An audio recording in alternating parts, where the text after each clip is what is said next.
Hello cricket friends, இன்னைக்கு சென்னை குஜராத் இவங்க ரெண்டு பேரும் சென்னை மைதானத்தில் மோத போகிறாங்க. இன்றைக்கி நம்ம வீடியோக்குள்ளே இந்த மேட்ச்சில் இந்த 2 அணியுடைய பிளேயிங் 11 எப்படி இருக்க போகுது, வெற்றி வாய்ப்பு யாருக்கு அதிகமாக இருக்குது, 2 அணியுடைய பலம் என்ன பலவீனம் என்ன அப்படிங்கிறத பற்றி தான் இந்த வீடியோவில் டீட்டெயிலாக பார்க்க போகிறோம்.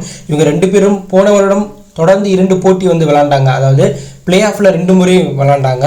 அதில் 2 முறையும் சிஎஸ்கே ஜெயித்தாங்க. அதில் ஃபைனலில் சிஎஸ்கே அணி கடைசி பாலில் ஜெயிச்சு கோப்பையை வெற்றி பெற்றாங்க. அதற்கு பதிலடி தர வகையில் குஜராத் அணி சென்னையோட சொந்த மல்ல ஜெயிக்க வேண்டிய கட்டாயத்தில் இருக்காங்க. அதற்காக தீவிர பயிற்சியில் இருக்காங்க. குஜராத் அணியோடைய பெஸ்ட் பிளேயிங் 11 இந்த மேட்ச்சில் எப்படி இருக்க போகுது அப்படிங்கிறத பார்ப்போம். குஜராத் அணியில் ஓப்பனிங் பேட்ஸ்மேனாக கேப்டன் சுபம் கில், விருத்திமான் சாகா விளையாடுவாங்க. 2 பேருமே சூப்பரான ஃபார்மில் இருக்காங்க. 3வது நாட்டில் சாய் சுதர்சன் விளையாடுவாங்க. சாய் சுதர்சன் குஜராத் மைதானத்திலேயே சம்பவம் பண்ணார். சென்னை அவருடைய ஹோம் டவுன். இதனால இந்த மேட்ச்சில் அவர் சென்னைக்கு எதிராக செஞ்சுரி அடிக்க கூட வாய்ப்பு இருக்குது. அந்தளவுக்கு சூப்பரான ஃபார்மில் இருக்கார்.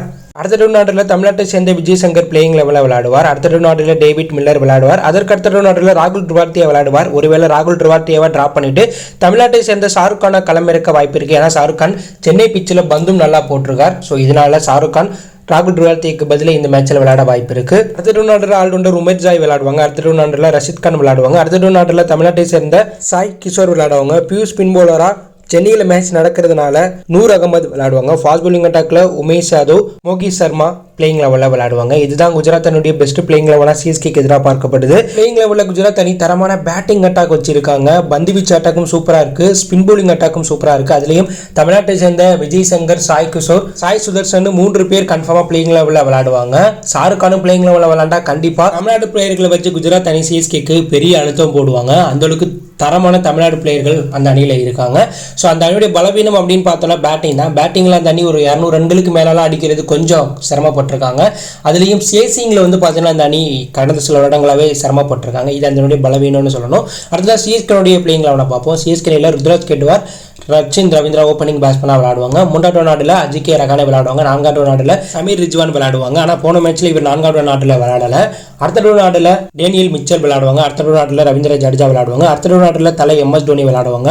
ஆல்ரவுண்டர் அட்டாக்ல தீபக் சகால், ஷர்துல் தாக்கூர் பிளேயிங் லெவலில் விளையாட வாய்ப்பு இருக்குது. பியூர் ஸ்பின் பவுலரா தீக்ஷனா பிளேயிங் லெவலில் விளையாடுவாங்க. பியூர் பாஸ் பவுலரா முஸ்தபிசுர் ரஹ்மான் பிளேயிங் லெவலில் விளையாடுவாங்க. இம்பார்ட் பிளேயரா சிவம் துபே அணிக்குள்ள வருவாங்க. இதுதான் சிஎஸ்கேனுடைய பிளேயிங் லெவலாக பார்க்கப்படுது.